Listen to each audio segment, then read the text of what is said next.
All right, bonjour tout le monde et bienvenue dans le podcast Devenir un Superdad. Coach Caleb Nimat ici aujourd'hui, cofondateur des Superdad avec Marco Bérubé.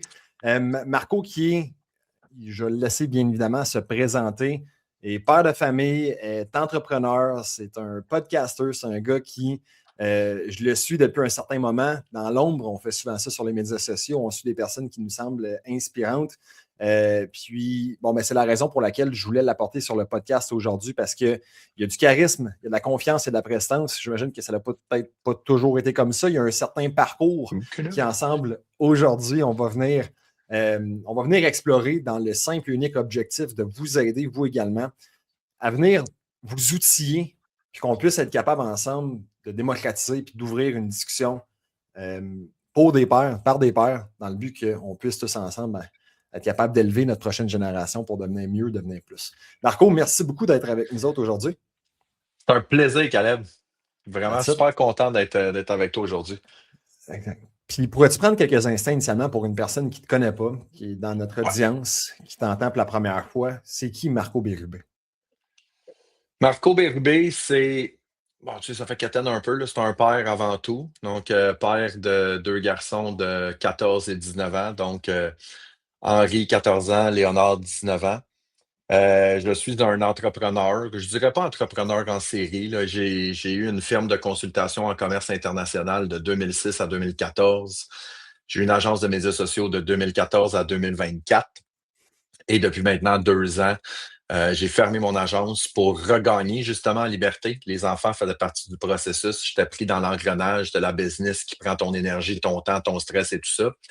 Et je suis redevenu formateur. Donc, je suis formateur, coach en marketing numérique, intelligence artificielle. Donc, j'aide les entreprises, majoritairement les solopreneurs, à reprendre le contrôle de leurs médias sociaux. Ça, c'est ma job à temps plein. Je suis animateur de radio au FM 103.3. J'ai une émission qui s'appelle Tout sur le numérique. J'ai un podcast. J'ai écrit un livre sur les médias sociaux. J'ai une équipe de la Ligue nationale de hockey-ball. Je suis un amateur de golf. Fait que, tu sais, je suis multi-projet comme la grande majorité des entrepreneurs, on va se le dire. Oui, absolument. Puis, est-ce que tu as toujours su que tu étais un entrepreneur? Ouais. Ouais. C'est drôle parce que, tu sais, moi, je suis né dans les années 1900. Fait que j'aime ça le dire, je trouve ça drôle. Moi, je suis né en 82. Puis quand j'étais au secondaire, je le voyais que j'avais une fibre entrepreneuriale. Secondaire 3, secondaire 4, j'ai écrit un livre de Donjons Dragons. J'étais un gros amateur de Donjons Dragons dans le temps. Puis j'aimais pas les règlements. Fait que j'avais écrit mon livre. Puis ça a été ma première aventure entrepreneuriale du fait que j'ai passé 1 an et demi à coups de soir et de fin de semaine, tout seul dans ma chambre à rédiger quelque chose. Fait que ça a été comme ma première expérience de faire un projet sans aucune rémunération par le simple fait que j'ai envie de le faire. Ensuite de ça, j'ai eu une ligue d'hockey-ball, j'ai eu une compagnie de vêtements. Il y en a eu beaucoup, mais à l'époque, l'entrepreneuriat n'était pas aussi valorisé qu'aujourd'hui. Jusqu'à il y a quelques années, là, le monde me disait, Marco, il n'a pas de vrai job. Il est chez eux en pyjama, puis il s'amuse. Fait que je l'ai toujours eu. Mais ironiquement, mon père n'était pas entrepreneur. C'est un intrapreneur. Lui, c'est un représentant des ventes à la commission pour une compagnie. Ma mère a eu des petits projets d'entrepreneuriat, une compagnie de toiture. Ça fait drôle à dire. Là, ma mère qui travaillait en toiture. Mais j'ai pas eu de modèle d'entrepreneuriat en tant que tel. C'était vraiment dans mon ADN que je le filais et que je voulais contrôler mon horaire, contrôler ma destinée avec les avantages et les désavantages. Fait que moi, officiellement, je suis entrepreneur à temps plein, là, je suis entrepreneur depuis 2006. Fait que ça fait 20 ans que je suis entrepreneur. J'ai 43, là, fait que 90% de ma vie professionnelle a été de l'entrepreneuriat. Ouais. Puis, en tant qu'être entrepreneur, à la base, c'est être différent, c'est aller comme à l'encontre de ce que, normalement, dans la société, c'est bien vu d'aller à l'université, d'aller à l'école, d'avoir un beau CV, des beaux diplômes, et ainsi de suite. En tant que petit kid qui ne fitait peut-être pas, en fait, dans ce moule-là, qui, très tôt dans sa vie, au secondaire, a commencé à sortir un peu des sentiers battus, c'était quoi un peu les adversités que tu voyais autant genre dans ta famille qui n'étaient pas nécessairement des entrepreneurs dans ton entourage? Comment est-ce que tu te sentais là-dedans? Est-ce que tu as trouvé ta place ou tu as dû la faire? J'ai dû la faire définitivement. J'ai été très longtemps affecté par le syndrome de l'imposteur. Puis même, je te dirais que je l'ai encore un peu aujourd'hui, là. Tu sais, je veux dire, oui, tantôt, tu as dit, il y a du charisme, il y a de l'expérience, il y a de la prestance, tout le kit, mais j'ai toujours le petit sentiment de dire, je fais-tu la bonne affaire, je suis sur le bon chemin, puis tout le kit. Mais je te dirais que j'ai un gros défaut qui, dans certaines situations, est une belle qualité, c'est que j'ai une popée de tête de cochon. Fait que quand les gens disent ah non, tu peux pas faire ça, faut que tu trouves une vraie job, c'est comme ah ouais, hold my beer, tu sais, check-moi bien aller. Tu sais. Fait que moi, j'étais beaucoup là-dedans, puis je sais pas pourquoi, puis je sais pas, je l'ai jamais combattu, ce sentiment-là, mais moi, j'ai toujours voulu être heureux. Puis je sais que ça paraît weird de même, là, parce que très souvent, tu l'as dit, on va suivre le chemin. Moi, je dis de devenir employable. Je vais aller au Mm. secondaire, je vais aller au cégep, je vais aller à l'université, je vais me trouver une job, je vais me trouver une femme, me faire des enfants, m'acheter une maison, me payer mes REER. Puis j'aime dire, ben, le gouvernement veut que je meure pas trop vieux parce que quand on travaille plus, on devient comme nuisible à la société. Tu sais, c'est un peu brutal dit de même, là, mais tu comprends l'essence de. Mhm. Fait que j'ai toujours été drivé par qu'est-ce qui m'allume dans la vie. Puis disais, tu sais, aujourd'hui, on va travailler quoi, 50 ans, tu sais, avec l'espérance de vie maintenant. Je suis comme, c'est pas vrai que pendant 50 ans de temps, je vais me lever pour faire un job que j'ai pas le goût de faire. Puis comme il n'y Mm. avait pas de job qui me convenait, ben, j'ai dit, je vais la créer, ma job. Puis that's it. Mm. Fait que c'est un peu ça qui a drivé tout ça. Même si les gens n'étaient pas d'accord, même si les gens, tu sais, je me souviens, la mère de mes enfants, professeur, je suis plus avec elle, ça fait une dizaine d'années. J'ai énormément de respect pour elle parce que je rigole tout le temps avec elle. C'est elle qui a fait de moi un homme. Parce que moi, avant, là, on s'amusait, on faisait la fête, tout le kit. Puis là, quand je l'ai rencontrée, j'ai mis une petite structure. On a eu notre premier enfant. Et elle a fait de moi un homme. Mais elle, c'était une prof. Mm. On est-tu à l'opposé? Tu sais? Elle, c'est, tu sais, tu travailles, puis je vais prendre ma pension à tel âge, puis tout le kit. Puis elle, de vivre avec l'instabilité de tu sais pas combien tu vas faire cette année, tu sais pas combien tu connais pas ton horaire, puis tout le kit. Mais moi, à l'inverse, moi, c'est ça qui m'allume. Fait que j'ai décidé de suivre mon chemin, tout simplement. Et c'est ce que j'essaie d'inculquer le plus possible à mes enfants, Mhm. ce qui n'est pas Mais tu toujours as dit en facile. fait que qu'est-ce qui a été dans le fond l'élément déclencheur, c'est que tu t'es dit je vais être heureux. Mais il y a des Ouais, personnes en fait qui vont jamais vraiment se poser cette question-là, puis parce que c'est une question qui se répond. Tu sais, on va parler un peu de ton livre, le Moneyball. ouais, Bien évidemment, c'est une question de KPI, c'est une question de chiffres, de logique. Être heureux, comment est-ce que ça peut le quantifier? Ça va changer au gré des saisons, au gré de la journée, de comment est-ce que tu ouais. te sens. Tu t'es posé cette question-là très tôt, mais sur quoi est-ce que tu te basais? Puis comment est-ce que tu as même pu définir c'est quoi être heureux? Ben, c'est drôle que tu dises ça parce que ça a pris longtemps. J'étais à la recherche du bonheur, mais ça a pris vraiment longtemps avant que je puisse le trouver. En toute honnêteté, ça fait quelques années que je l'ai trouvé. Et ma définition du bonheur, puis je serais curieux de t'entendre sur ma définition. Moi, sais-tu comment j'appelle ça, ma définition du bonheur? C'est l'absence de culpabilité. À partir du moment où est-ce que quand je fais quelque chose, je le fais sans culpabilité. Je suis en train de travailler, j'ai du plaisir, je me sens pas coupable parce que je devrais être avec mes enfants. Je suis avec mes Mm. enfants, je me sens pas coupable parce que je sais que je vais avoir du temps pour passer avec ma blonde. Je suis avec ma blonde, je me sens pas coupable parce que je le sais que je vais avoir du temps pour moi. Fait que parce qu'avant, j'ai été pris dans une spirale où est-ce que je vivais avec un sentiment de culpabilité constant. Mm. Je suis pas présent, je suis pas là, je suis toujours absent, tu es toujours en train de courir après ta queue, puis je pense que c'est un gros problème de société qu'on a en ce moment. Et maintenant, mon bonheur, c'est l'absence de culpabilité. Et l'absence de culpabilité amène le moment présent. Si je me sens pas coupable, ben, je vis ce qui se passe en ce moment. Fait que ça fait du meilleur temps de qualité avec ceux que j'aime. Ça fait un travail qui est beaucoup plus productif. Fait que ma définition du bonheur, c'est de vivre des moments sans culpabilité. Mm. J'aimerais ça pick your brain là-dessus. Parce Ouais, que moi, j'ai 31 ans, comme je te le dis off-cam. On n'a pas encore d'enfant, moi et ma copine. Ça fait 10 ans qu'on est ensemble. Raison professionnelle de son côté, il est en médecine, et ainsi de suite. Fait que c'est un long parcours, puis on voulait comme attendre qu'elle passe ses examens, et ainsi de suite. Puis moi, être entrepreneur officiellement à temps plein depuis comme 2018-2019, le bonheur, je l'ai discuté à venir le définir. mhm, Parce que ma vie, ma vie, en fait, puis mes occupations, ma responsabilité principale, c'est juste moi-même. Tu Ouais. sais, je suis imputable envers moi-même, envers ma copine. Il n'y a pas personne d'autre qui est dépendant de moi. C'est comme si, tu sais, je me suis également par le passé rendu à des burn-out entrepreneuriales parce que mon KPI principal, c'est la progression, c'est l'avancement, c'est la réalisation de quelque chose. Ça Ouais. provient en fait je pense, avant ça, j'avais l'impression, je me suis rendu dans une dépression suite au décès de mon père après 2 ans d'être dans les bars au cégep, à l'échapper. J'avais pas de progression, puis j'ai comme associé manque de progression, pas de bonheur, dépression. Fait que j'ai Ouais. commencé uniquement à regarder la progression, la réussite. Tu sais, par réussite, je veux juste qu'un projet soit coché.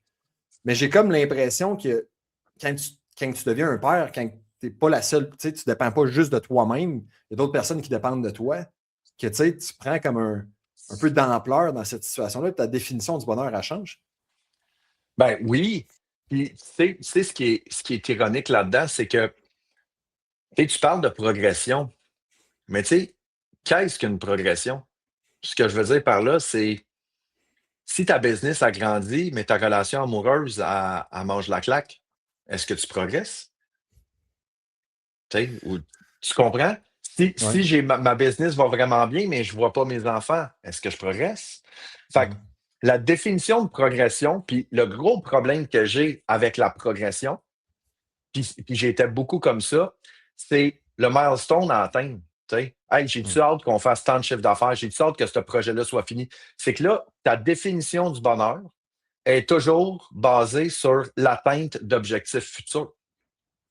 Ce qui fait qu'en ce moment, ben, je ne suis pas heureux parce que je n'ai pas atteint, je n'ai pas progressé assez. Mais la journée que tu as atteint ce que tu voulais, puis moi, je me souviens, moi, quand j'ai parti mon agence, je rêvais au jour où est-ce que je pour faire 1 million de chiffre d'affaires. Mhm. Puis là, je calculais mes factures, que si disais, on va y arriver bientôt, puis toute la kit. La journée que j'ai fait mon million de chiffre d'affaires, ça a duré 2 minutes. Puis là, j'étais comme, OK, prochain million, même. Tu sais, Ouais. attends une minute, là. Ça fait des années que je travaille dans cette optique-là, puis ça a duré 2 minutes. Fait que c'est là l'enjeu de la progression. Puis effectivement, quand tu dis quand les enfants arrivent, puis on en parlait hors d'onde, avant de commencer. Tu sais, moi j'ai eu mon premier gars, j'avais 25 ans. Là. Puis je veux dire, j'étais un gars assez immature, merci. Puis je faisais la fête, puis c'était le fun, tout le kit. Puis là, du jour au lendemain, je suis comme, aïe, aïe, je vais être père. Je ne savais pas vraiment comment. Fait que j'ai acheté un livre sur comment être père. Et dans le livre, il disait, il y a une chose que tu sais, c'est que tu sais rien sans paternité. Ça m'est toujours resté. De dire, j'ai aucune idée de ce qui va se passer. J'ai aucune idée de comment ça va aller. Tu sais, mon premier, là, il faisait ses nuits à 2 mois. Mon plus jeune, il a fait sa première nuit, ça a pris 1 an et demi. Tu sais pas.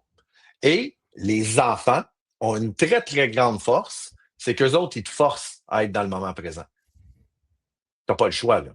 Tu sais, je veux dire, le kid, il est là, là. Il est dans ta face, là. Tu sais. Fait que il faut que tu sois dans le moment présent et d'y aller avec une progression. Si je vais tout le temps avoir des projets, puis des progrès, puis tout le kit, mais je ne suis pas dans le moment présent, puis je mets ça dans le pied.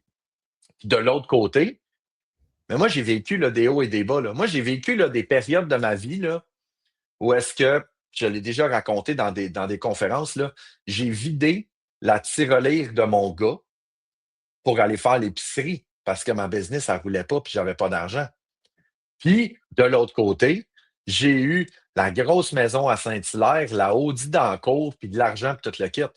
Et ironiquement, la période où est-ce que je vidais le cochon de mon gars, j'étais bien plus heureux que quand j'avais la grosse cabane. Parce que je n'étais pas dans le même état d'esprit, mais pas du tout. Quand j'avais ma grosse cabane, j'étais grugé par la culpabilité tout le temps. Let's go, il faut rouler, il faut faire de l'argent, il faut faire ci, tu sais, là, la business, ça roule, il faut engager du monde, il faut faire. Mais quand j'avais ma business qui partait puis que c'était plus difficile, oui, c'était stressant. Mais quand mon gars, il venait pour une semaine sur deux, là, puis je veux dire, j'avais mon gars qui était avec moi. Je veux dire, c'était des moments de bonheur total et complet. Là. Puis là, t'es comme, OK, on n'a pas besoin, tu sais, j'ai pas besoin de tant que ça pour être heureux. Là. C'est souvent ça qu'on va faire. On va s'étourdir pour se convaincre. Mais je te dirais que moi, l'apprentissage que j'ai fait, c'est le moment présent. C'est Mhm. maintenant. C'est là que c'est le fun. Là.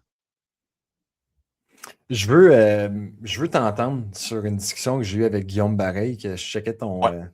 En te suivant, tu es allé jouer. C'est une des personnes que j'imagine que tu connais bien si tu es allé jouer au golf Ah, avec. je veux dire, j'adore Guillaume. Ça fait des années. Je l'avais rencontré dans un congrès en Floride il y a de cela 10 ans. Je fais partie de son conseil restreint. C'est une des personnes très chères à ma vie. Tu sais, professionnellement, si je suis au stade où est-ce que je suis aujourd'hui, je me dois de donner beaucoup de crédit à Guillaume pour ça. Puis au-delà de Ouais, professionnel, c'est un humain exceptionnel. Fait que oui, j'adore absolument. Guillaume. Ouais. Ouais. Je l'ai rencontré, en fait, je l'ai rencontré, j'étais allé le chasser. Puis ça, c'était avant que je me lance en entrepreneuriat, quand que je commençais un peu à ouvrir mes horizons là-dessus. Puis tu sais, quand tu es un petit cul, puis tu checkes des personnes comme Guillaume, comme d'autres personnes dans le domaine qui ont du succès, tu es comme tes idolâtres, tes idolises, c'est là, waouh, c'est incroyable. Je l'avais vu dans un spa avec sa blonde, puis j'avais dit avec ma blonde pendant une demi-heure, je vais-tu le voir, je vais-tu pas le voir, je suis allé serrer à la pince, puis c'est de là, dans le fond, que j'ai rencontré, puis on a commencé à échanger ensemble. Puis pourquoi est-ce que je te partage ça? C'est quand que je l'ai invité sur le podcast, puis peut-être que ça va faire référence également avec ton livre, tu pourras nous expliquer un peu qu'est-ce qui t'a apporté à le développer. Bien, il nous a expliqué en tant qu'entrepreneur, puis en tant que père de famille, il a dû, lui, dans son cerveau logique, développer des KPI, des Ouais. indicateurs clés pour déterminer qu'est-ce qui me permet, moi, de dire à la fin d'une journée, je suis un bon père ou j'ai rempli mon devoir de père. Je veux t'entendre là-dessus un peu. C'est quoi ta perspective de, oui, OK, être bonheur, le bonheur, c'est l'absence de culpabilité, et ainsi de suite, mais sur quoi est-ce que tu te bases, toi, pour te dire à la fin de la journée, tu as rempli ton devoir de père? Ben, je te dirais que mon KPI, c'est l'absence de culpabilité. C'est vraiment ça. Puis moi j'ai une approche qui est bien particulière avec mes enfants. Puis c'est drôle parce que tantôt, tu parlais de blessures de ton enfance. Moi, j'ai eu des blessures de mon enfance que j'essaye du mieux que je peux de corriger avec mes enfants. OK? Puis tu vas voir, je fais tout le temps ça. Moi, c'est tout le temps long. Là, je fais une longue parenthèse pour répondre à une question très simple. OK? Je t'ai dit tantôt, mon père, représentant des ventes, euh, mon père a été élevé par un militaire. Tu sais, mon grand-père, on l'appelait Monsieur Bérubé. Là, tu sais, il y avait un cadre et tout ça. Et je me suis toujours amusé à dire, mon père est décédé, ça fait 14 ans maintenant. Puis j'ai toujours dit, je dis, mon père a toujours été là, mais il était absent. OK? C'est-à-dire que mon père, physiquement, il était là. Mais émotionnellement, il n'était pas là. J'avais besoin d'un bicycle, j'avais un bicycle. Il ne m'a pas montré à faire du bicycle. OK? Fait qu'il était, tu sais, si tu le regardes de externe, t'es comme, il est là tous les soirs, il est là toutes les fins de semaine, mais il n'était pas présent émotionnellement. Et les seuls souvenirs que j'ai avec mon père, c'est on partait 2 semaines à Notre-Dame-de-Pontmain dans le coin de Mont-Laurier à la pêche parce que lui, c'était ses vacances de la construction, puis il allait pêcher. Fait que moi, j'avais des moments, 2 semaines par année, que j'étais avec mon père. Mais les 50 autres semaines, mon père était présent, mon père était absent. Fais-tu du sens, ce que je dis? Mhm. Ouais. Mhm. Et moi, j'ai décidé de déconstruire ça avec mes enfants. Parce que de dire, je ne bâtirai pas ma relation avec mes enfants basée sur des micro-moments dans l'année. Une semaine de vacances là, une semaine de vacances là. Fait que moi, puis tantôt, tu parlais de Moneyball, c'est les micro-victoires, c'est l'accumulation de micro-victoires qui amène à un succès. Ben moi, c'est ça, mon KPI. C'est l'accumulation de micro-moments avec mes enfants qui m'amènent à la vie que j'ai aujourd'hui. Puis c'est quoi des micro-moments? C'est important, tu sais, de le mentionner, là. Mhm. Des micro-moments, c'est je vais aller jouer à PlayStation avec les garçons. Je vais aller prendre une marche avec mon plus jeune. Je vais aller voir le match de basket de mon plus jeune. On va souper puis on va parler de basketball. J'ai des billets de saison pour l'Alliance de Montréal. À tous les matchs, je suis avec mon plus jeune ou avec mon plus vieux.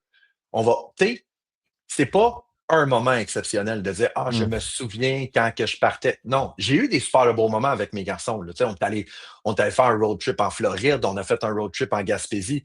Mais c'est pas là-dessus que je base mes KPI parce que c'est trop Ouais. ponctuel dans le temps. Moi, c'est des micro-moments de dire je passe du temps avec mes enfants à tous les jours, qu'ils soient chez moi ou qu'ils soient chez leur mère. Puis c'est la beauté du virtuel. Tu sais, mes enfants, c'est des fans de soccer, OK? De foot. Ben, on a un groupe de discussion, puis on parle de foot tout le temps. Tout le temps. On s'envoie des messages, on s'envoie des histoires, des rumeurs, des ci, des ça. Fait que je communique avec eux en permanence. Et tous ces micro-moments-là ajoutés ensemble font que je n'ai aucune culpabilité à propos de mes enfants. Fait que mon KPI, c'est ça. Si je me sens coupable, c'est de dire, oh, il y a un déséquilibre là. Si je me sens coupable, ça veut dire que j'ai le sentiment que je prends pas assez le feedback de mes enfants, puis tout le kit. Puis les enfants, là, quelque chose que j'ai réalisé très, très rapidement, c'est vraiment pas compliqué, là. Ça a l'air compliqué, mais c'est vraiment pas compliqué. Tu veux passer du temps avec tes enfants? Ben, va y voir puis demande-leur ce qu'ils veulent faire. Même si ça te tente pas, là. Ils veulent jouer au soccer, ils veulent jouer au ballon, ils veulent jouer au hockey dans le sous-sol, ils veulent écouter un film, ils veulent aller se lancer la balle dehors. Souvent, les parents ont de la difficulté parce qu'ils veulent mélanger les deux. Je veux faire une activité le fun et je veux passer du temps avec les enfants. Ouais. Mais moi, ça a toujours été super simple de même. Les repas, c'était comme ça que je gérais, puis les activités avec les kids, c'est comme ça que je gérais. Qu'est-ce que vous voulez faire? Ça vous tente qu'on se mette des gants de boxe puis qu'on fasse du UFC dans le sol? Mais on va faire du UFC dans le sol puis ça va être le fun. T'sais. On va être sécuritaire, bien évidemment. Fait que moi, mon KPI, c'est l'absence de culpabilité par l'accumulation de micro-moments dans une semaine, dans un mois, dans une année. C'est tellement vraiment sick ce que tu me partages là. Ben, en fait, pour deux aspects. Premièrement, de poser la question à ton kid, qu'est-ce qu'il veut faire? Ouais. De un. Puis de deux, de réaliser, puis c'est le même principe, exemple, tu sais, Superdad à la base, c'est un programme d'accompagnement, de coaching en perte de poids pour des pères de famille, right? Je pense qu'il y en a tellement qui viennent vers nous autres et qui disent, OK, c'est quoi le training que je vais faire? Tu t'entraînes 4 fois par semaine, 1 heure à chaque séance, c'est 4 heures dans ton 168 heures. T'as beau t'entraîner avec le meilleur plan d'entraînement, c'est de la scrap dans le restant de ta vie, où est-ce que tu manges n'importe quoi, où est-ce que tu dors mal, tu es stressé, tu as des relations toxiques, peu importe c'est quoi, ça va absolument rien changer dans le restant de ta vie. J'ai comme l'impression, puis c'est un peu la manière que je le perçois, même principe avec mon père, on le voyait une fois de temps en temps, quand on le voyait, il fallait faire des grosses affaires, il fallait partir, il nous a payé un voyage dans le sud pendant 7 jours, cool, le restant de l'année, même principe, il était absent. Il était là, mais pas là. Comme... J'adore ton analogie. De dire 164 heures par semaine, je me sers complètement de mes enfants, mais 4 heures par semaine, je passe du temps de qualité absolument incroyable. Je veux dire, il y a 164 heures que tu scrapes, à mon opinion, à moi. Puis moi, ce que j'aime, c'est que, tu sais, puis je vais faire la comparaison aussi avec une relation de couple. Tu sais, les couples là, qui commencent à sortir ensemble, puis que la première date, ils vont manger dans un restaurant 5 étoiles. La deuxième date, ils vont faire de la montgolfière. La troisième date, tu sais, je veux dire, est-ce que vous êtes conscient que ce n'est pas viable? Tu sais, je veux dire, à moins que vous êtes des milliardaires, éventuellement, vous allez arriver dans la routine. Là. Puis je veux dire, la vie standard, elle prend beaucoup plus de place que des randonnées en montgolfière. Mais moi, c'est ça que je fais avec mes enfants. La vie normale, on la passe ensemble. J'attends pas d'avoir des périodes de temps, puis encore plus, mes enfants ils vieillissent. Là. Mon gars de 14 ans, il a un horaire de premier ministre. Là. Si je veux le booker pour faire quelque chose, il faut que je regarde son agenda parce qu'il y a une pratique de basket, il y a du soccer, il y a du ci, il y a du ça, tout le kit. Mon plus vieux, il a 19 ans. Il commence à vivre sa vie d'adulte. Fait que ces moments-là, je les ai de moins en moins. Fait que là, c'est OK. Fait que moi, ma relation que je vais avoir avec mes enfants, c'est 2 semaines. 2 semaines l'été, puis 2 semaines en Noël. Puis le reste du temps, on va cohabiter. Ça marche pas. Ça marchait pas pour moi.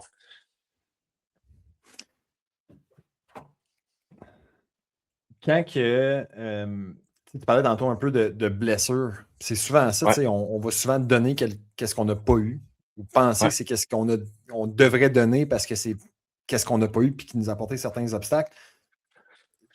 Est-ce que ça, c'est sorti un peu de ta relation avec ton père? Parce que oui, je comprends l'absence versus la présence, et ainsi de suite, mais malgré ça, est-ce que c'était inné en toi que tu voulais avoir ce type de relation-là avec ton père, avec tes enfants, être quasiment comme leur frère, parce que de communiquer de cette manière-là, est-ce que ça provenait en fait de quelque chose que tu voulais combler qui t'avait pas eu avec ton père?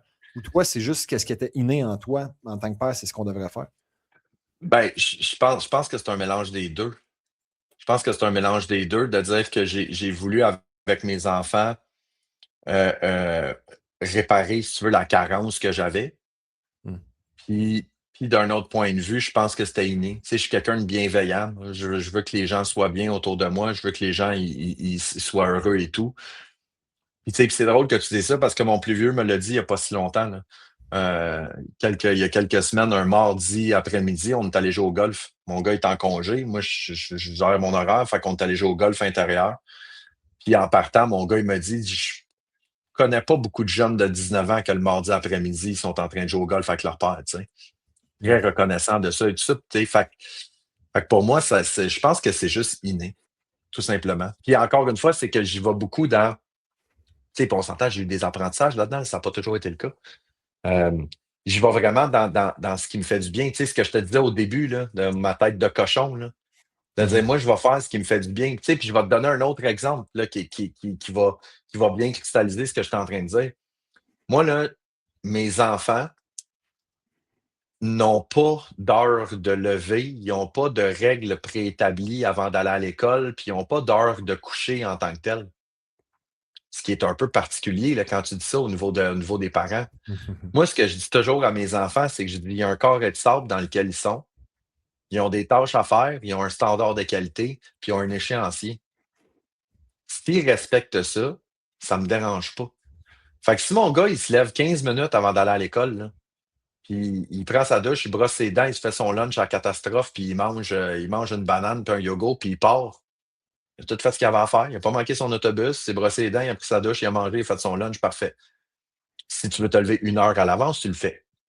Fait que moi, ça a toujours été dans un cadre de, je dirais pas permissif, mais de dire, parce que moi, j'ai été élevé comme ça. Moi, c'était, tu te lèves à telle heure, puis là, tu manges, puis après ça, tu fais ton lunch. Tu peux pas faire ton lunch avant d'avoir déjeuné, tu sais, dans cette dynamique-là.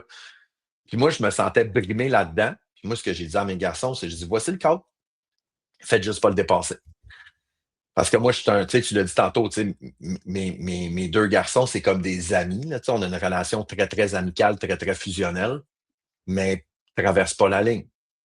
Parce que quand tu traverses la ligne, tu sais, j'en donne déjà beaucoup, puis je suis très permissif, mais la journée que tu dépasses la ligne, tu es dans la marde, là, tu sais. Mais ils le savent très bien. Donc, ils ne dépassent pas la ligne, ou très peu souvent. Je t'entends. J'aimerais qu'on parle un peu de ta spécialité qui est bon, ben, les médias sociaux, être en ligne, l'intelligence artificielle, ainsi de suite. On est dans un ère où est-ce qu'il y a l'accessibilité à l'information, où est-ce que, ben, en fait, même l'information en soi, on ne sait même plus qu'est-ce qui est vrai, qui ne l'est pas, avec Mhm. l'intelligence artificielle, ainsi de suite, en ayant eu une agence de marketing puis de médias sociaux, ainsi de suite. Comment est-ce que tu as dealé avec les téléphones avec tes kids, leur laisser en fait aller sur les médias sociaux? Ah non, tu n'as pas le droit de faire ça, mais papa, lui, il a son téléphone en tout temps. C'était quoi un peu la dynamique à ce niveau-là, puis les non négociables que tu as mis en place avec tes kids? Ouais. Euh, Honnêtement, ça va super bien. Mes deux garçons ne sont pas des fans de médias sociaux. Ils vont y aller pour consulter du contenu, tout le kit, mais tu sais, sont pas accros de que s'est-il passé sur Instagram dans les 15 dernières minutes et tout ça. Mon plus jeune, il est très, très Snapchat, mais Snapchat, je le prends plus comme étant une plateforme de communication, des groupes de discussion avec ses amis, puis ça jase, puis ça niaise, tout le kit. Fait que j'ai pas eu d'enjeu en tant que tel, mais tu sais, j'ai fait de l'éducation quand même, d'informer les enfants, de dire, tu sais, quand tu as une nouvelle, ben valide plusieurs sources là, pour être capable de voir ce que c'est vrai, ce que c'est pas vrai. Fait que tu sais, je les ai éduqués un peu là-dedans, mais ils sont quand même assez autonomes. Puis pour ce qui est de la gestion des écrans puis de la gestion du temps d'écran, ben j'ai eu un apprentissage puis j'en parle des fois, je donne des conférences aux parents, puis les parents détestent ce bout-là. Parce que, tu sais, on dit que les jeunes sont pris sur leur téléphone, puis on dit que les jeunes sont pris sur leur écran, puis qu'ils sont dépendants, puis tout ça. Puis moi, je dis tout le temps, says who? Qui dit ça? Les parents qui sont tout le temps sur leur téléphone? Va dans un restaurant, là, puis regarde le monde qui sont assis au bar. Va dans une salle d'attente d'une clinique. Va chez Ikea au service à la clientèle. 95% des gens, ils ont le nez devant leur téléphone, puis c'est pas des enfants, là. Fait que moi, avant, je disais à mes enfants, moi, je peux l'utiliser mon téléphone parce que c'est avec le téléphone que je paye la maison. Tu sais, l'espèce de discours de. Et là, maintenant, j'ai changé mon discours de dire, mon téléphone, c'est mon revenu qui me permet de payer la maison puis les vacances, tout le kit. Mais savez-vous quoi? Je suis capable de le mettre de côté pendant 4 heures. Fait que si je suis capable de le mettre de côté pendant 4 heures, es-tu capable de le mettre de côté? Fait que souvent, c'est ça qui arrive, c'est que on est le miroir. Tu sais, les enfants, c'est le miroir, là.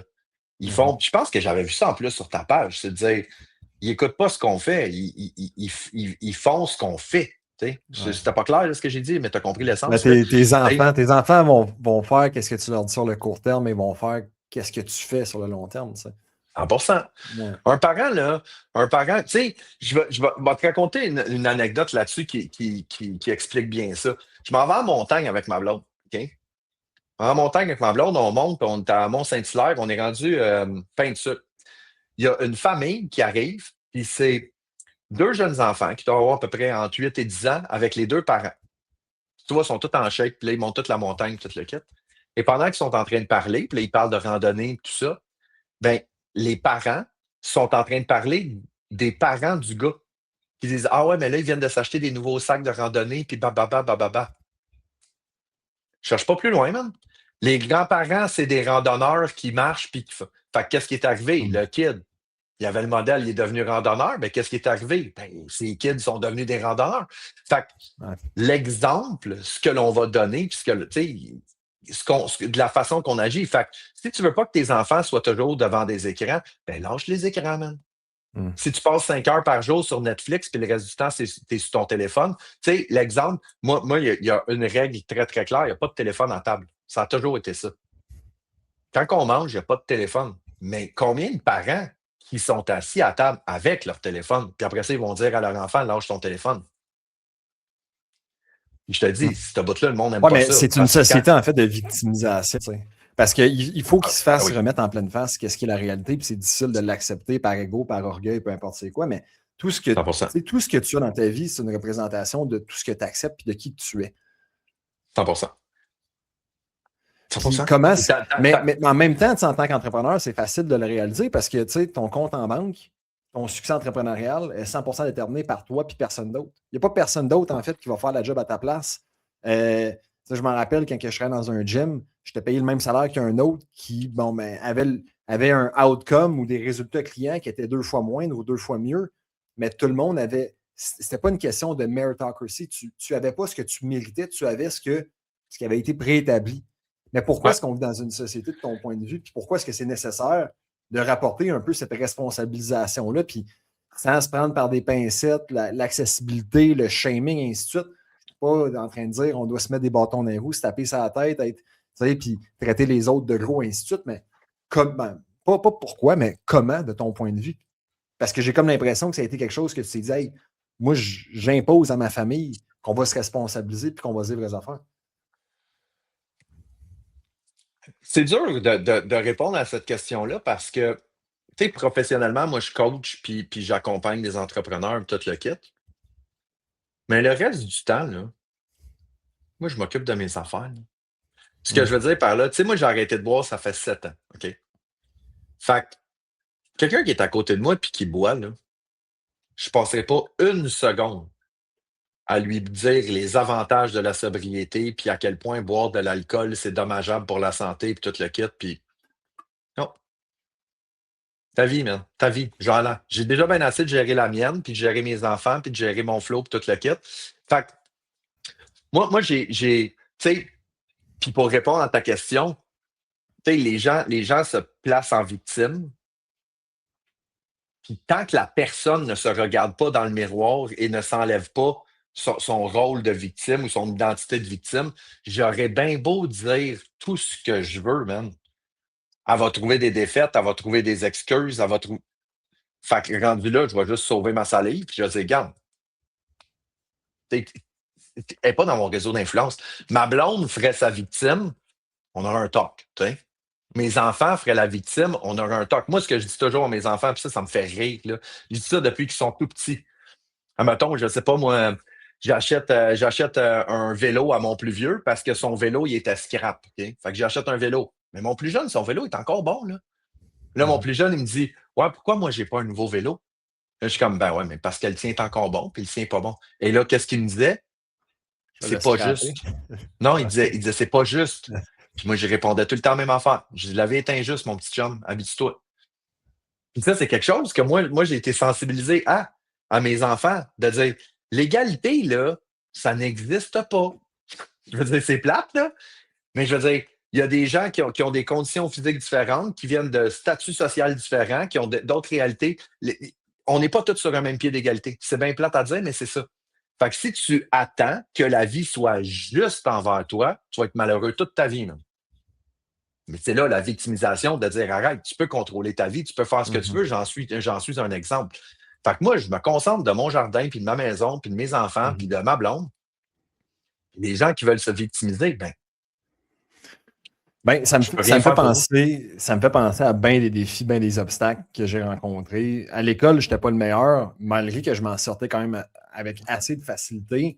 La seconde que je suis arrivé à l'université, j'ai pogné mon 2 par 4 parce qu'au cégep, ben, c'était facile, tu sais, ça allait tellement bien. Puis là, à ce moment-là, je suis tombé en fait dans la victimisation. Je me dis, ah, pourquoi moi? Pourquoi est-ce que je ne pourrais pas avoir plus de facilité? Tu sais, ça m'a pris bien du temps avant d'avoir cette étincelle-là, ce déclencheur-là, que de me responsabiliser davantage. Puis les choses se sont alignées, mais toi, dans ta vie à toi, qu'est-ce que ça t'a pris?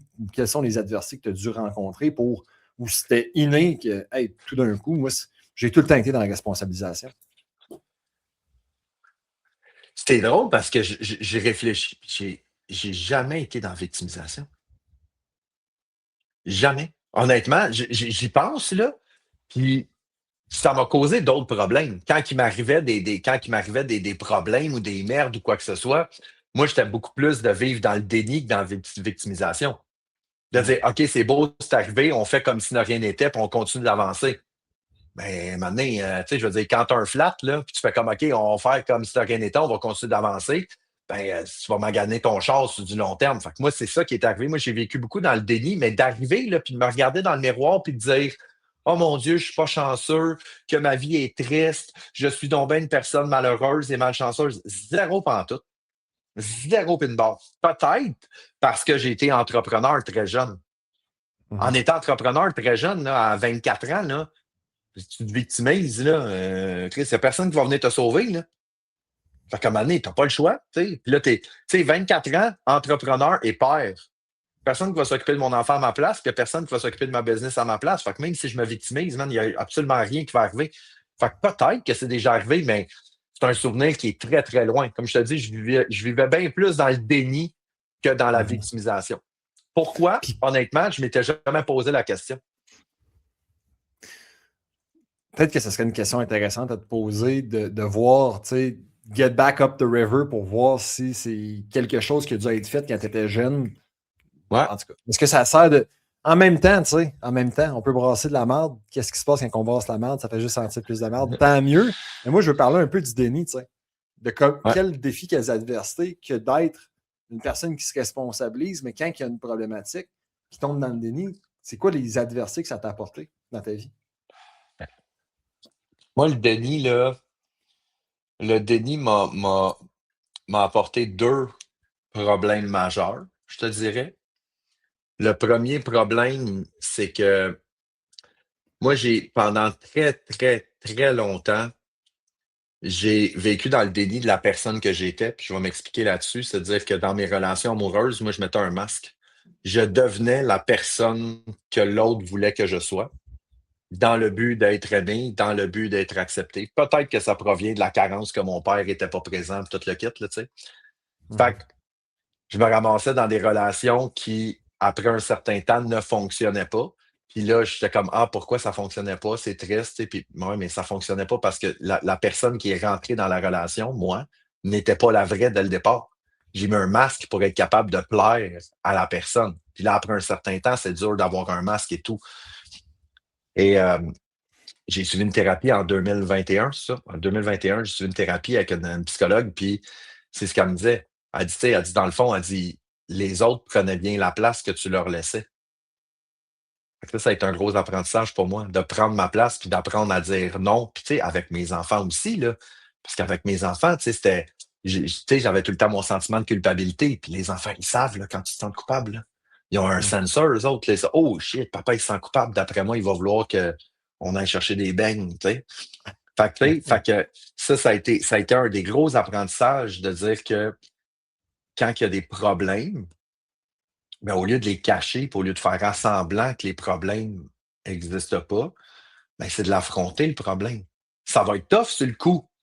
Mais après ça, le problème, il est réglé. Au lieu de le garder, puis tu sais, c'est comme une blessure. Tu sais, t'es blessé, ben, guéris la blessure. Si tu guéris pas la blessure, ben, ça peut s'infecter, puis ça peut causer des dommages supplémentaires. C'est exactement la même chose. Ça a été mon premier, qui a été de vivre dans le déni dans mes différentes relations. Puis l'autre, ben, qui est intimement associé, ben, c'est la consommation d'alcool. Parce que, tu sais, la consommation d'alcool, je veux dire, quand tu n'es pas bien dans ta peau, tu n'es pas bien dans ton corps, tu es stressé à cause de la job ou quoi que ce soit, ben, normalement, là, après 2, 3 petites bières, là, je dirais que c'est moins pire. Je dirais que la vie va mieux. Elle va pas mieux, là. T'es juste engourdi.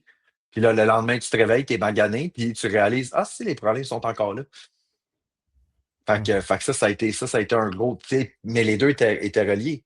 Tu sais, je vivais dans le déni, puis j'ai tout fait mon déni avec de l'automédication. J'aime ça, l'automédication avec de l'alcool. Puis quand j'ai réglé les deux, j'ai dit, ben, on va arrêter de consommer de l'alcool. Puis là, quand tu arrêtes de consommer de l'alcool, ben là, tu n'as plus d'automédication pour régler tes problèmes. Régler, je le mets en parenthèse, là. Ben là, à un moment donné, tu vas dire, on va les affronter, les problèmes. Puis là, tu affrontes les problèmes, puis tu fais comme, ah, sais-tu quoi, ça va mieux. Fait que j'ai plus besoin d'automédication. Fait que c'est une espèce de servicieux qui est arrivé. Fait que je te dirais que ça a été les deux, le déni de me dénaturer pour plaire et consommation d'alcool. Puis ça a été quoi le déclic ou les déclics qui t'ont apporté à cesser l'alcool puis à commencer à C'est rien de t'aimer à ça? spectaculaire. Ouais, c'est rien de spectaculaire, tu sais, puis c'est important de le dire, là. Puis je le sais, ça aussi, ça fait pas plaisir aux gens quand j'en parle. Ma consommation d'alcool, là, j'avais pas une consommation d'alcool qui était tragique, je vais le dire de même. Je buvais juste trop souvent, comme la grande majorité des gens. Les gens n'aiment pas ça quand je dis ça.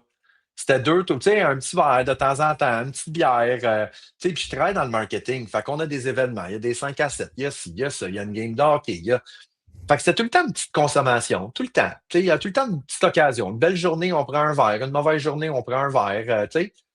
Puis ça faisait une semaine qu'à tous les matins, je me levais. Puis là, je te parle de ça, j'avais 37 ans. Moi, 37 ans quand j'ai arrêté. Puis tu sais, tu prends, t'es pas encore rendu là, mais un jour, là. Tu sais, à 37 ans, là, tu prends 2, 3 verres, là, un soir, le lendemain matin, t'es poqué, là. T'es magané, là. Ton corps, il a eu à processer le fait que tu as consommé de l'alcool, même si c'est pas une super de grande quantité. Puis ça faisait une semaine que je me levais le matin, puis je disais, non, à soir, pas d'alcool. À soir, il n'y en a pas. Puis là, finalement, c'est l'heure du dîner, j'allais dîner avec un client, tu prends-tu une bière? Ben, on prend une bière. Là, finalement, on avait flanché. Fait que le lendemain, je disais non, à soir, pas d'alcool. Là, j'ai un de mes amis qui m'appelle. Hey, on écoute-tu le hockey à soir? Ouais, on va écouter le hockey, mais tu sais, on ne peut pas écouter le hockey sans une petite bière, tu sais. Fait qu'une petite bière. Fait que là, après 7 jours de constamment me dire j'en prendrai pas, puis finalement, je me trouvais des excuses. Ben, après une semaine, j'ai dit OK, c'est beau pour le prochain mois, je dis non à toute opportunité. Tu sais, quand je te dis tête de cochon, là. Pour le prochain mois, c'est non à tout. Tu sais, puis même, c'était dans les alentours, ma fête arrivait à peu près dans ce temps-là. Là, tu sais, fait que je me suis mis comme un bon défi. Je fais ça pendant un mois. Puis après un mois, j'ai fait OK, j'ai une très grande capacité d'introspection. Là, ça, c'est une de mes grandes forces. Là. Puis là, j'ai dit, je dors mieux, je dors mieux, je suis plus concentré, je suis de meilleure humeur, j'ai le meilleur sommeil. Tu sais. Je pense qu'il y a une cause à effet là-dedans. Tu sais. Fait que j'ai décidé de continuer pour 6 mois. Puis après 6 mois, j'ai fait OK, ça fait juste partie maintenant de qui je suis, mon identité, je ne bois plus. Tout simplement. Fait que tu sais, c'est rien pas de meeting DAA, pas fini en prison ou quoi que ce soit. C'était juste que quand je me regardais dans le miroir, quand tu parlais de victimisation, là, quand je me regardais dans le miroir, je suis comme OK, man, t'es pas capable de contrôler ta consommation d'alcool. Fait que fais ce que t'as à faire. Arrête. Puis la réalité, c'est que tu sais, quand tu dis que les enfants, ils font ce que l'on fait, tu sais, mon gars, il a 19 ans, puis s'il boit 4 fois par année, c'est beau, là. Ouais. Il consomme pas d'alcool du tout. Ce que tu as fait, puis je pense que je veux faire une parallèle, en fait, avec ce que tu as fait. J'avais un podcast où je parlais avec une personne dernièrement qui... Là, tu as parlé du mot identité. Right? Ouais. Tu n'as pas commencé en tentant de changer ton identité de « Ah non, je ne suis plus un buveur ». J'ai comme l'impression qu'il y a bien des personnes, quand ils se lancent un objectif, c'est que, je l'ai vu là, souvent, même si on parle spécifiquement en perte de poids, c'est qu'ils tentent de déjà avoir atteint l'objectif avant même de prendre l'action. Ce que je veux dire par là, c'est qu'ils tentent de tout mettre pour que tout soit parfait. OK, ça va être quoi la structure alimentaire que je vais suivre? À quel gym est-ce que je vais m'entraîner? À quel moment? OK? Après 6 mois, qu'est-ce que je vais faire? Puis ils sont tellement loin dans leur pensée qu'il y a absolument sweet fuck all qui se passe. Puis ce que tu as fait, c'est que peut-être que c'est ce que tu te disais, mais à un moment donné, tu as juste coupé. Tu as juste dit fuck off, je vais passer à l'action. L'action, le mouvement, nous apporte un contrôle sur la psychologie, sur le mindset, et ainsi de suite. Puis c'est sûr qu'après une journée, tu avais plus confiance que toi, en tes capacités à réussir et à changer, que quand ça faisait 7 jours que tu te disais je vais le faire et je ne le fais pas. C'est par la suite que tu t'es passé d'une journée à une semaine à un mois à 6 mois. Après ça, c'est rendu là. Puis je pense qu'il y a tellement de personnes qui perdent du poids et qui vont le reprendre par la suite. C'est qu'ils n'osent pas dire je ne suis pas une personne qui boit. Right? Ils n'osent pas mettre burn the ship, ça, comme on dit, là, mettre le drapeau dans le sable et dire voici la personne que je suis. Dans tous ses bons côtés comme ses moins bons côtés, parce que veux pas, dans des sphères sociales, il y a des personnes qui vont commencer à te le dire. Ça fait un mois, j'ai arrêté de boire de l'alcool. On va jouer au golf demain avec mes boys de Sherbrooke. Je leur ai annoncé 1 semaine et demie d'avance parce que je le savais. Moi, je le mets. I stayed it up. T'sais. Puis, j'ai pas. Je le fais, moi. J'ai fait un podcast sur la préconception, puis tout ce qui est des pertes. On le sait, la testostérone a chuté avec les années et ainsi de suite. C'est de plus en plus difficile à venir concevoir des enfants, mais ce qu'on ne pense pas également, c'est que la personne que tu es, puis les habitudes que tu as, puis l'hygiène de vie que tu as dans les 3 à 6 mois avant la conception d'un enfant va avoir un impact direct en fait, sur la qualité du placenta, sur l'équilibre hormonal, sur plein de différents aspects sur ton kid. Fait que moi, je pense à ces affaires-là, mais la société dans laquelle on est, si on n'est pas effronté, si on n'est pas comme toi, tête de cochon, comme je le suis moi également, on n'ose pas stand up pour nos croyances, on ne va jamais y arriver. Mais le problème, souvent, c'est que les personnes voient trop loin et ils ne prennent pas le premier pas. Ah, 100%. Puis tu sais, puis moi, quand je l'ai fait de façon un peu secrète. Je ne l'ai pas annoncé et tout ça. Puis j'ai eu de la résistance, là. J'ai eu de la résistance de 2 façons. La première résistance, c'est que moi, l'alcool, ça faisait partie de mon identité. Moi, j'étais un party boy, là. On a du fun. Moi quand j'allais au bar, là, tu le savais que j'étais au bar, là. Puis on allait dans un bar pas loin de chez nous, puis il y avait une cloche, là. Puis quand tu sonnais à la cloche, c'était tourné de shooter, là. Puis je la faisais sonner à la cloche, puis j'aimais ça avoir du plaisir, puis tout le kit, OK? Fait que là, du jour au lendemain, qui est comme, OK, c'est plus ce gars-là. Fait que là, il fait plus le party, puis c'est plus ça. Fait que là, t'avais un switch identitaire qui a fait que j'ai pas perdu des amis, mais il y a des gens que j'ai perdu de vue, puis tout le kit. Fait que, et la deuxième chose que j'ai vécue, puis ça, celle-là, c'est celle que j'ai trouvée la plus, je vais dire, vicieuse dans l'histoire. C'est les gens qui ne pouvaient pas accepter que j'avais arrêté de boire. Ça, c'est weird, là. Je me souviens très bien. C'était pas un ami, c'était une connaissance que ça fait peut-être quelques semaines, quelques mois que j'ai arrêté de boire, puis il vient me voir, puis on est dans un événement, puis il dit hey, tu prends-tu un verre? Je dis non, je prends pas de verre, j'ai arrêté de boire. Il fait comme ben là, tu vas prendre un verre? Je suis comme non, non. Il dit ben, OK, c'est un événement festif, puis tout. Il dit tu peux prendre un verre de vin. Je dis non, je veux pas de verre de vin. Puis là, ça fait comme 4-5 fois que je lui dis non, là, de façon très, très claire. Là. Fait que là, il dit tu vas pas me laisser boire tout seul, tu sais. Puis là, je me suis fâché, puis j'ai dit si toi, tu n'es pas capable de gérer ta consommation d'alcool, ça t'appartient. Mais essaye pas de m'amener dans ton vice. Puis c'est arrivé à quelques reprises de dire que les gens veulent que tu consommes parce que le simple fait que tu ne consommes pas, que tu ne bois pas, ça fait juste montrer encore plus à quel point eux, ils n'ont pas de contrôle sur leur consommation d'alcool. Parce qu'ils sont comme si lui est capable, moi, je ne suis pas capable. Mais si lui, il cède, ben là, c'est de dire, t'as-tu vu, même lui, ça faisait 6 mois qu'il avait arrêté, puis il a recommencé. Tu sais, fait j'ai trouvé ça tough de dire, OK, fait Tu veux m'emmener dans le vice Mm. simplement pour te déculpabiliser que toi, tu n'es pas capable de gérer ta consommation. Ça Ouais. a été rough. Il n'y en a pas juste un que j'ai vu, là, plusieurs. Là. Mhm. Mais après ça, tu sais, encore une fois, ça revient à ce qu'on disait tantôt. Tu te dis, regarde, ça t'appartient. Hein. Moi, j'ai d'autres choses à gérer dans la vie. Là. Je vais aller gérer mes enfants, je Ouais. vais aller gérer ma blonde. Puis si toi, tu veux vivre dans le déni, puis ben, vas-y. Tu sais, je Ouais. ne me fais pas l'apôtre de la sobriété, puis je ne me fais pas le gars qui va dire ah, il faut que tu arrêtes de boire parce que c'est mauvais. C'est tes souliers, man. Fais ce que tu veux. Ouais. You do you. Et Ouais. voilà. Puis je pense que si t'es pas capable d'avoir un peu cette perspective-là, ça va tout le temps rendre la chose plus difficile. En d'autres mots, si t'es pas capable. Parce que, tu sais, ce changement-là, c'est fait pour toi et personne d'autre. Ouais. Fait que si tu commences par la suite à évangéliser les autres personnes, right, dans ton choix à toi, tu es à l'encontre, en fait, de la raison pour laquelle tu as Ouais. commencé à prendre ces meilleures Ah ouais. habitudes-là. Ben, il y a un. Tu sais, il crée de la polémique pareil. Là. Je suis pas en accord avec beaucoup de ce qu'il dit, là, mais tu sais, Jordan Peterson, tu le connais? Mhm. 100%. Jordan Peterson, ben, tu sais, lui, ce qu'il disait, puis ça m'avait frappé parce qu'il a 100% raison. Il dit si tu veux savoir ce qui va pas bien dans ta vie, il dit assis-toi tout seul dans ta chambre devant un miroir pendant 24 heures. Puis cette phrase-là, elle m'a frappé parce que c'est de dire, tu sais, pour vrai, là, la grande majorité des gens, là, en perte de poids, en consommation d'alcool, en entrepreneuriat, en vie familiale, name it, là, ils savent ce qu'ils font pas de correct. Là. Crystal clear. Là. C'est facile de savoir ce qu'ils font de pas correct, puis ils le savent. Tu sais, le parent qui dit ah, tu sais, mes enfants passent pas assez de temps avec eux autres, puis bababa. Fait, ouais, mais qu'est-ce que tu viens d'écouter les 8 épisodes de Stranger Things en 2 jours? Tu sais, je veux dire, t'es assis sur ton divan 5 heures de temps, tu fais pas d'exercice, tu sais, puis après ça, tu te dis que tu passes pas de temps avec tes enfants. Chris, c'est pas compliqué, là. La solution est là, là, mais de là à te le dire puis à le faire, il y a un monde de différence entre les deux. Puis moi, comme je te le disais, quand j'ai suivi ma thérapie, c'est ce que ma psychologue elle m'avait dit.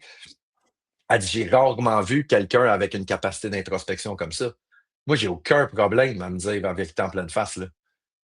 Aucun problème. Quand je fais quelque chose de mal, puis ça aussi, ça amène quelque chose dans ma relation avec les kids. Moi, j'ai été élevé, là, puis je sais pas, ben, je sais pas si ça a été comme ça, là, mais tu sais, la génération avant, là, les parents, ils avaient raison. Puis quand ils avaient Mm. tort, ben, ils avaient raison. Fait que, tu sais, de dire, c'est ça. C'est le même, puis c'est le même, puis il n'y a pas d'explication, puis nous autres, on était comme, bon, on ferme notre trappe, c'est ça. Mais la nouvelle génération, là, ce qui est, à mon sens, une bonne chose, là, Mhm. ils contestent le statu quo. Ils disent, ouais, mais pourquoi c'est le même? Puis Mhm. ça challenge l'ancienne génération. De dire, c'est parce qu'on a dit que c'était le même. Ouais, mais ça fait pas de sens. Puis moi, avec ma capacité d'introspection, mais si je fais une niaiserie avec mes kids, là, que j'ai mal réagi, que j'ai donné une conséquence qui faisait pas de sens, que j'ai, tu sais, ben, je suis capable de me dire, hey, sais-tu quoi? C'était peut-être pas mon meilleur move. Mm. Mais quand je réalise que c'est pas mon meilleur move, j'ai l'humilité d'aller voir mes Mm. kids, tu sais, puis moi, je m'excuse à mes enfants, là.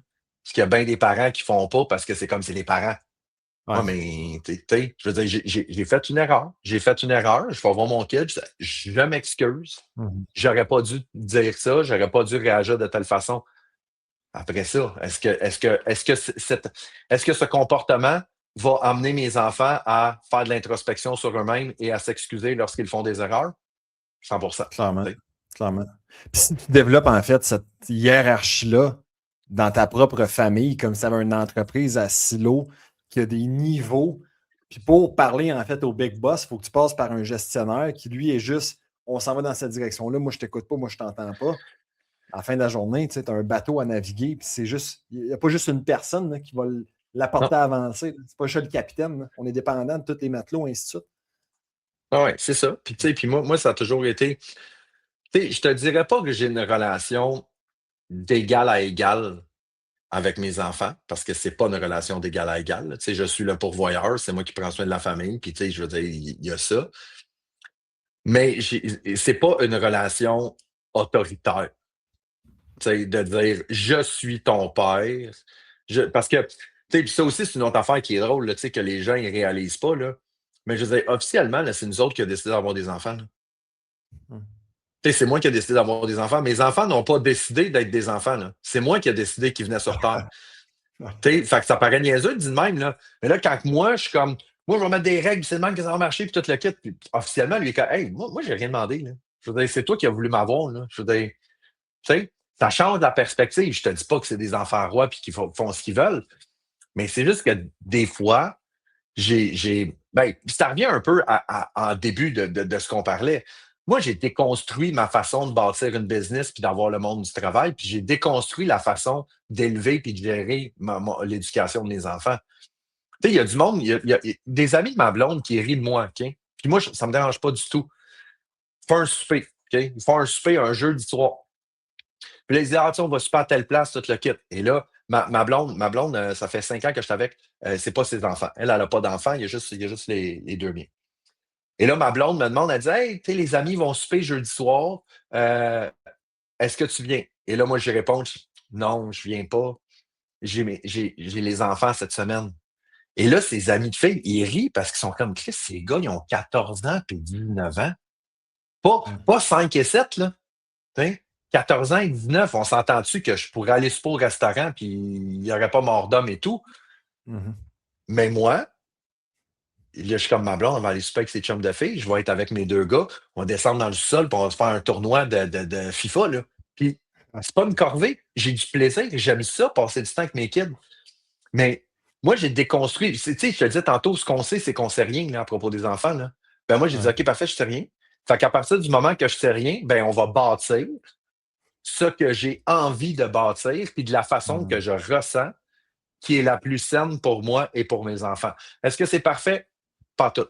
Est-ce que ça me convient et est-ce que ça m'amène une absence de culpabilité? 100%. Ouais. Ben, je pense que tu t'es posé cette question-là, puis c'est tout à ton honneur d'être beaucoup dans l'introspection, parce que je pense que c'est un peu qu'est-ce qui manque dans peut-être d'autres relations. Moi, je le sais pour un fait que ça n'a pas été présent dans ma relation avec mon Mhm. père. Ça, clairement que j'aurais voulu avoir ça. Puis je suis convaincu que lui aussi aurait voulu avoir ça. Mais Ouais. par croyance, un père c'est ci, un père c'est ça. Puis sans rentrer dans les détails, mon père, ben, il a immigré de la Roumanie avec un père qui n'a jamais dit je t'aime dans le régime communiste. Où est-ce que, écoute, c'est pas en tout la même game. Ben, il arrive ici avec son bagage. Le nature versus the nurture, là, ben, bagage génétique et bagage, ce que j'ai vu dans mon environnement, de la manière que j'ai été élevé, l'a porté à devenir le père qui, en d'autres mots, n'avait pas le choix. Mais comment changer ça? C'est comme Ouais. le fameux meme là, qu'il y a bien des allumettes qui sont toutes alignées ensemble. La première s'allume, ils vont tous s'allumer jusqu'à temps qu'il y en a une qui descende. On peut casser, en fait, ce cycle générationnel-là, puis qu'est-ce qui se passe, puis qu'est-ce que ça 100%. va apporter si on a cette Ben, introspection-là. tu sais quoi, j'avais vu un épisode, j'avais vu un clip sur les médias sociaux d'Étienne Boulay. euh, Puis ça parlait de l'alcoolisme, mais tu vas voir où est-ce que je m'en vais avec ça, là. C'est qu'il raconte l'histoire de deux frères. Il y en a un qui est sobre, puis l'autre est alcoolique. Oui. Puis là, tu demandes pourquoi tu es sobre. Il dit parce que mon père est alcoolique. Puis tu demandes à l'autre frère pourquoi tu es alcoolique, parce que mon père est alcoolique. Mm. Même contexte, même situation, même génétique, même passé, deux mindsets complètement différents. Fait que moi, j'aurais pu décider d'être un père présent mais absent. Puis toi, Mm. tu pourrais prendre la décision de reproduire ce que tu as vécu. C'est une décision. Mm. Mais on a fait des choix différents de dire, moi, je ne veux pas faire vivre ça à mes enfants. Puis tu sais, je veux juste, mon père est décédé. C'était pas un mauvais père, là. Il a fait sa job, là. Mais Mm. c'était pas un père. Il avait vraiment le rôle de pourvoyeur. Moi, je m'assurer que tu as un toit sur la tête, que tu vas à l'école, que tu as de la bouffe, tout le kit. Mais si tu veux apprendre à faire du bicycle, arrange-toi tout Mm. seul. C'était de même, OK? Moi, j'ai décidé que je déconstruisais ça. Puis, une des choses que je recommande aux gens de faire, puis c'est pas un exercice qui est facile, puis c'est un exercice qui demande énormément de conviction, je vais le dire comme ça. Puis je vais même te demander à toi de faire cet exercice-là, là, parce que Mm. tu l'as dit tantôt. C'est quoi le chemin? Ben, on va au cégep, on va à l'université, on se trouve une job, on se prend des REER, tout le kit. Bon, mais c'est un peu la même affaire en tant que père. C'est quoi la job de père? Ah, ben là, je vais. OK, bon, ma blonde, elle va accoucher, elle va prendre son congé de maternité. Je vais peut-être prendre un 3, 4 semaines pour être avec. Après ça, je vais rentrer à la garderie. Puis là, si ça, le chemin, il est comme tout tracé parce que c'est ça qui est fait. Mhm. Moi, j'ai décidé que c'était pas ça. Moi, j'ai décidé que le chemin que je veux faire avec mes kids, c'est le chemin que je veux faire avec mes kids. Tu sais, j'ai mon équipe de la Ligue nationale de hockey-ball. Mes 2 gars travaillent avec moi pour la Ligue nationale de hockey-ball. J'ai un projet de golf cet été. Mon plus jeune va me suivre ses terrains de golf pour prendre des photos, pour faire de la vidéo. Mon plus jeune veut partir des projets d'entrepreneuriat. J'ai parti des projets d'entrepreneuriat avec Mhm. lui. Moi, j'ai décidé que la vie de père que je vais me faire, je ne vais pas suivre le modèle, je vais faire mon modèle. C'est pour ça que je te dis que ça prend de la conviction, parce qu'il y a des gens qui vont dire Ah ouais, ah, tu sais, Mhm. c'est pas. Tu sais, hey, je vais te dire quelque chose, là, puis il y a juste toi et moi, OK? Il y a juste toi et moi. Mon fils de 14 ans, je lui fais manquer des journées d'école pour qu'il puisse regarder les matchs de Manchester United. OK? On s'entend dessus, là? Moi, je provenais d'une famille où est-ce que si je me coupais une jambe, mon père, il disait, mais il t'en reste une pour aller à l'école. Mais moi, je suis comme, mon gars, il va à l'école, il a des bons résultats à l'école, ça va bien. Je pense pas Ouais. que manquer une période va avoir un impact si dramatique que ça dans sa vie. Mhm. Mais à l'inverse, lui, il est drivé par ça. S'il a des bons résultats Exact. scolaires puis qu'il a des bons résultats, il va pouvoir Ouais. regarder son match de Manchester United. Mais il dit ça au Mhm. monde, que ton gars, il Ouais. manque l'école pour regarder un match de soccer. Il y a du monde qui vont capoter, qui vont dire, non, non, c'est Mhm. l'école, puis c'est ça, puis Ouais. qui décide ça? Tu sais, Mhm. c'est là que mon modèle est différent parce que c'est mon modèle, c'est ma réalité, c'est mes enfants, c'est ma vie. Puis moi, j'ai décidé que je le faisais. Bon, je vais t'avouer que des fois, avec leur mère, il n'est pas toujours en accord avec mes décisions, mais ça fait partie de la beauté de la chose. Ben, ce que j'adore de ça, c'est que tu as un modèle. Ce que je pense qu'on n'a pas assez, c'est encore cette introspection pour oser sortir du lot pour vivre la vie qu'on veut vivre. Vivre Mhm. la vie sur le terme de quelqu'un d'autre, c'est quoi le plus tu sais, c'est quoi la plus grande émotion négative qu'un individu peut vivre? C'est le regret. Ouais, puis on ne Ouais, regrette pas les actions qu'on a prises, on regrette plus souvent les actions qu'on n'a pas prises. Écoute, Marco, on pourrait 100%. continuer comme ça toute la journée. On est 2 gars occupés. J'aimerais ça te poser quelques questions qui, pour moi, sont Let's go. importantes. On en a répondu, en fait, plusieurs à travers le podcast d'aujourd'hui. Cependant, j'aimerais que tu me partages le plus grand défi que tu as rencontré en devenant père. Le plus grand défi que j'ai rencontré en devenant père. Oh boy, c'est drôle, tu me dis ça, puis j'ai comme j'ai pas le sentiment que ça a été un défi. Puis, hey, Je vais tabarnouche. te poser Non. la question différemment parce que Ouais. j'ai également déjà eu ce feedback-là et je n'ai pas l'impression d'avoir vu des défis. Puis ça, c'est le genre de réaction que j'ai d'une personne qui, lui, sa définition d'un défi, c'est pas la même affaire que la définition d'un défi d'un autre. Tu sais, je te mets dessus le tremplin 10 mètres. Toi, tu le vois peut-être pas comme une Ah, j'ai le vertige, ça ne me tente pas de sauter. Peut-être que tu le vois comme c'est texté parce que tu aimes faire ça. Fait que je te pose la question différemment. C'est quoi la plus grande réalisation que tu as fait la seconde que tu es devenu père? Ah, ça, c'est beau. Euh, ben, la première chose qui me vient en tête, c'est le don de soi, là. Tu le réalises pas, tu sais, puis de voir à quel point, à partir du moment que tu deviens père, tu sais, de dire que tu passes deuxième, tu sais, que toi, t'es deuxième, puis là, t'es troisième parce que j'ai les 2 kids. Puis ça a vraiment été que mes enfants c'est clairement la plus belle chose qui m'est arrivée dans ma vie, là, au-delà de la business, tout le kit, puis ça, c'est clair, net et précis. Mais c'est vraiment de dire jusqu'à quel point tu es prête à tout pour des personnes qui ne sont pas toi. Tu sais. Ça a été quelque chose. Tu sais, parce que moi, je veux dire, mes enfants, je vais tout faire pour, tout faire, relatif, là. Je vais tout faire ce qui est en mon possible, on va le dire de même, là. Mais Mais je ne pensais pas, tu sais, moi, j'étais quelqu'un de foncièrement égoïste. Là, je faisais mes affaires quand je voulais, puis tout le kit. Puis là, du jour au lendemain, de dire, ah non, ma vie ne tourne plus autour de moi. Maintenant, je tourne autour de la vie de mes enfants. Ça a été une. Puis au final, ça me remplit de bonheur et de gratitude et de reconnaissance. Là. Tu sais, c'est pas une corvée de tout ça. Fait que, non, ça a été, je pense que ça a été ça. Peut-être qu'à ce moment-là, le défi, si on revient au défi, peut-être que ça a été le défi, c'est de ne pas m'oublier dans ce processus-là. De dire que oui, je suis un père, mais je suis, tu sais, le meilleur exemple que je peux te donner, c'est moi, j'avais commencé à jouer au golf à 20 ans. J'ai joué quelques séances, j'ai eu des enfants, puis j'ai recommencé à jouer au golf à 42 ans. Mhm. Fait que, tu sais, pendant 22 ans de temps, ben, c'était impossible pour moi de dire je vais prendre un samedi complet pour aller jouer au golf pendant que les enfants sont à la maison. C'était impossible, tu sais. Mais Mhm. j'aurais pu le faire, mais ça, c'était. Mhm. Fait que c'est un mélange de défis et de réalisation. Je vais, j'ai entendu quelque chose que je veux te partager, tu le prends ou pas. Tu as dit, en Ouais. fait, mes enfants ne sont pas moi. Tu sais, c'est comme si, euh, mais en même temps, je vais t'apporter plus loin, puis je le dis, puis tu l'as toi-même dit, tes enfants vont finir par devenir toi. Ouais. Right? Quand il y a bien des pères qui s'oublient, ils réalisent plus tard, puis ils croient en fait que c'est qu'est-ce qui est nécessaire pour que leurs enfants ils puissent être capables de les Mhm. élever dans la bonne direction.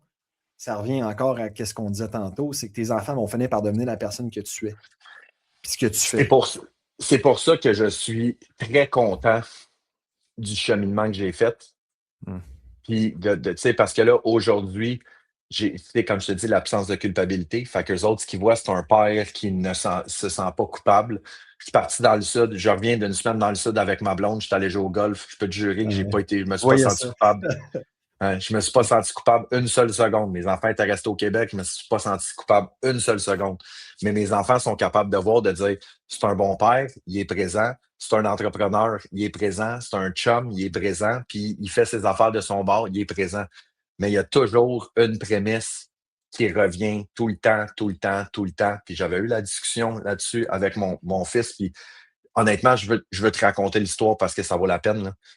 Euh, En 2021, 2022, j'ai eu une bulle qui m'a passé en tête. Je me suis présenté comme conseiller municipal. OK? J'ai gagné mes élections et, euh, et c'était le fun. J'étais content. Finalement, ça n'a pas été une belle expérience, mais j'embarque pas là-dessus. Et mon plus jeune vient me voir. Là, on parle de 2022, ça fait 3 ans, il avait 11 ans. Il vient me voir et il me dit, papa, je suis fier de toi. Il dit, tu réussis tout ce que tu entreprends. Mon fils me dit ça. OK? Parce que là, j'avais une business, j'avais mon podcast, j'étais sur le bord, j'avais signé avec une maison d'édition pour mon livre, tu sais. Et là, mon fils me dit ça, sur le coup, je suis comme, waouh, c'est touchant. Et après ça, je continue, introspection, je réfléchis, puis je me dis, OK, mais est-ce que je suis en train de leur mettre une pression? Hmm. Tu sais, de dire, tu sais, ils vont faire, tu sais, je suis le modèle. Fait que moi, je suis le modèle que j'ai 2 business, j'ai une équipe de deck, je me présente en politique, j'ai ci, j'ai ça. Fait qu'eux autres, le standard qu'ils voient de moi, c'est ça te prend 5, 6 projets. Et j'avais eu la discussion avec les enfants, puis je leur avais dit, tu sais, les garçons, moi, c'est mon chemin. Hein. Jamais je vais m'attendre à ce que vous suiviez ce chemin-là. Tu as dit plein de projets et tout. J'ai dit, moi, il y a un chemin que je veux que vous suiviez, un seul, celui qui vous rend heureux. Fait que si tu me dis que tu veux travailler dans une shop, 40 heures semaine, avec un petit salaire, pas trop de responsabilités, puis la fin de semaine, tu punch out, là, puis après ça, tu t'en vas à la pêche, pas de tracas, et que ça te rend heureux, go for it, man. Mais je ne m'attends pas à ce que tu partes une business, puis un podcast, puis un livre, tout le kit. Puis ça m'avait frappé parce que Hmm. souvent, les parents vont mettre une pression indue au kid d'être capable de dire, tu sais, il faut que tu fasses. Non, non, fais ce que tu veux. La seule prémisse, est-ce que ce que tu fais te rend heureux? That's it. Le reste, secondaire. Hmm. Fin de l'histoire. Fin de la parenthèse. Merci de me l'avoir partagé, cette parenthèse. Deux dernières questions pour toi. Qu'est-ce que ta définition d'un super dad? Euh, hey, la définition d'un super dad, c'est quoi? Ça va revenir un peu tantôt à ce qu'on parlait. C'est moi, selon moi, c'est pas un super dad qui dit qu'il est un super dad. C'est pas toi qui as la définition d'un super dad. C'est tes enfants qui ont la définition d'un super dad. Fait que, tu sais, moi, je peux bien dire que je suis un super dad. Ça se peut que mes enfants ils trouvent que je suis une marde. Là, tu sais. Fait que c'est quoi la définition d'un super dad? J'aurais tendance à dire que c'est un père qui est présent pour les enfants, tout simplement. C'est pas plus compliqué que ça, là. Hum, Mais qui est présent pour les enfants, pas présent à côté des enfants, présent avec les enfants, présent pour les enfants. hum. Depuis 2018 qu'on a fondé Superdad, puis honnêtement, je ne l'ai jamais entendu apporter de cette manière-là. Des enfants qui vont te le dire. C'est Ouais. quoi la définition d'un Superdad? Tu vois, c'est tellement vrai parce que ce que toi, tu penses qu'il y a un Superdad, un père, c'est pas ta perspective. C'est comment est-ce que tu es vu par tes enfants. Mhm. Tu peux croire, en fait, que tu fais la bonne affaire. Tu peux te faire dire par ta conjointe, partenaire, par tes amis. Qu'est-ce que tes enfants, eux, ils pensent? C'est Ouais. fabuleux. Puis la dernière question que je vais te poser, c'est une question un peu existentielle, euh, que j'apporte tout le monde, en fait, à se questionner pour retrouver un peu son étoile du Nord, son true north, où est-ce qu'on s'en va. Comment est-ce que tu veux que tes deux fils se rappellent de toi après ton départ? Suite. J'aimerais ça qu'ils disent hey, il est mort vieux, hein? Il est mort vieux, vieux, vieux. Euh, non, mais moi, tout simplement, tu sais, je te le dirais comme ça, c'est de dire que ça a été un très bon modèle. Un très bon modèle, tout simplement. Te dire, tu sais, hey, qu'est-ce que je voudrais que mes enfants se rappellent de moi? Tu sais, je te dirais un bon modèle, puis pour boucler la boucle avec ce que je te disais tantôt, c'est tous ces micro-moments-là. Et de ne pas avoir un moment de dire hey, te souviens-tu en 2022, quand on est allé en. Se dire que quand on se rappelle de nos souvenirs avec le père, c'est pas des souvenirs exceptionnels, c'est des beaux souvenirs, mais il y en a des milliers. Hum, c'est magnifique. Marco, honnêtement, j'ai adoré notre podcast. J'ai C'est une vraiment feuille le fun. pleine de notes, puis j'ai un cerveau rempli. J'ai même pas vu le temps passer quand on a des belles discussions. Je pense que c'est exactement ce qui se passe.